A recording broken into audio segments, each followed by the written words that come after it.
Indonesia. Ini adalah pekerjaan yang mulia dan punya dampak nyata. Terus bagaimana cara memulainya? Hal yang pertama harus kalian lakukan adalah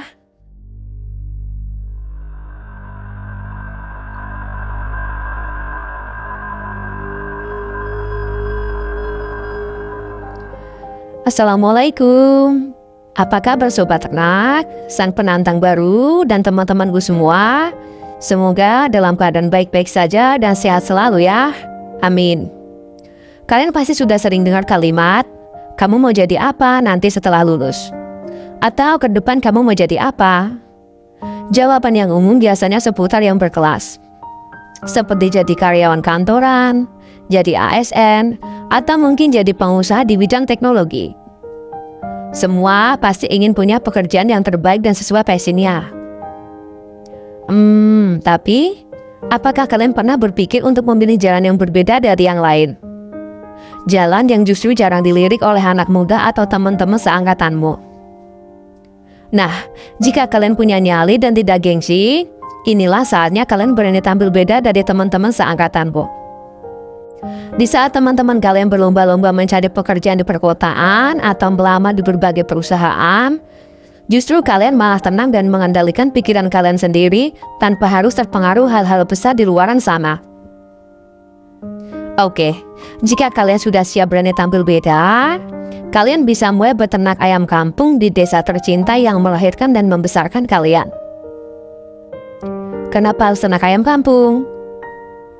Semua memahami kok, saya sendiri pun juga mengakui jika beternak itu identik dengan usaha yang kuno, kotor, dan tidak keren.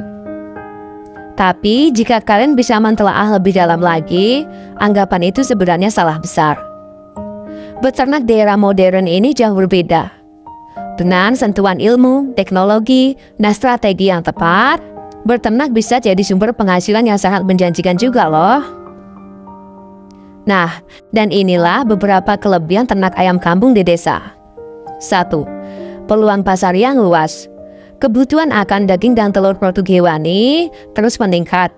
Ini artinya pasar untuk hasil ternakmu akan selalu ada meskipun terjadi pasang surut permintaan di pasarnya. 2.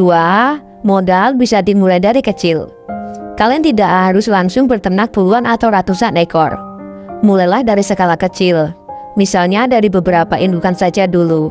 Dan dari sana kalian bisa belajar sambil mengumpulkan bekal untuk memperluas usaha ternaknya sambil belajar juga pemasarannya. Ketiga, fleksibilitas waktu. Kalian bisa mengatur waktu kerja kalian sendiri. Bisa sambil kuliah bagi kalian yang lanjutin pendidikannya. Dan meskipun kalian kuliah, kalian masih tetap bisa mengurus usaha ternakmu. Karena ternak ayam kampung itu nggak harus selalu fokus di kandang. Keempat, belajar dari nol. Beternak mengajarkan banyak hal. Kalian akan belajar tentang manajemen bisnis, pemasaran, keuangan, hingga ketekunan. Pengalaman ini adalah aset berharga yang tidak akan kalian dapatkan di bangku kuliah. Terakhir, kontribusi positif. Dengan beternak ayam kampung, berarti kalian ikut berkontribusi dalam ketahanan pangan di Indonesia. Ini adalah pekerjaan yang mulia dan punya dampak nyata. Terus bagaimana cara memulainya? Hal yang pertama harus kalian lakukan adalah riset mendalam. Cari tahu jenis ternak apa yang paling cocok untuk kalian. Dan juga pertimbangkan hal-hal di bawah ini. Kondisi lahan dan iklim di daerah kalian. Modal yang kalian miliki. Kebutuhan pasar di sekitar kalian. Dan tingkat kesulitan dalam perawatan. Selanjutnya, tentukan jenis ternak yang tepat. Setelah riset, pilih jenis ternak. Fokus pada proses, kuasai ilmunya dan kembangkan hingga sukses. Terus memulai dari skala kecil. Beli beberapa ekor ternak saja. Jangan langsung banyak, karena kalau langsung banyak akan membuat resiko kerugian yang lebih besar jika masih pemula. Jadikan fase skala kecil sebagai ajang untuk belajar dan berkembang. Lalu, cari mentor dan bergabung di komunitas. Belajarlah dari peternak yang sudah berpengalaman juga. Usahakan cukup satu mentor, jangan terlalu banyak cari mentor. Mereka bisa jadi sumber ilmu yang sangat berharga. Bahkan bergabunglah dengan komunitas peternak khusus ternak yang kalian pelihara. Di sana kalian bisa berbagi pengalaman dan informasi. Dan usahakan juga cari komunitas yang terpercaya. Jangan mengikuti atau bergabung terlalu banyak di sebuah komunitasnya. Terakhir, memanfaatkan media sosial. Promosikan hasil ternakmu di media sosial. Buat konten yang menarik tentang produk ternakmu. Hal ini tidak hanya meningkatkan penjualan, tapi juga bisa jadi personal branding yang unik. Nah, pada kesimpulannya, berani beda dari yang lain itu butuh keberanian dan juga nyali yang besar. Di saat banyak yang memilih jalur yang sudah ada, kalian bisa memilih jalan sendiri tanpa harus memikirkan hal-hal berat. Ingatlah teman-temanku semua, berternak itu bukan hanya tentang merawat hewan, tetapi juga tentang membangun mimpi dan masa depan yang berbeda.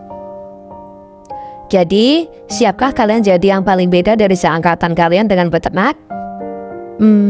Tulis di kolom komentar ya. Jika menurut kalian video ini bermanfaat, jangan lupa like, comment, share, dan subscribe ya. Jangan lupa juga aktifkan lonceng notifikasinya, agar tidak ketinggalan video terbaru dari aku. Terima kasih semua. Wassalamualaikum warahmatullahi wabarakatuh.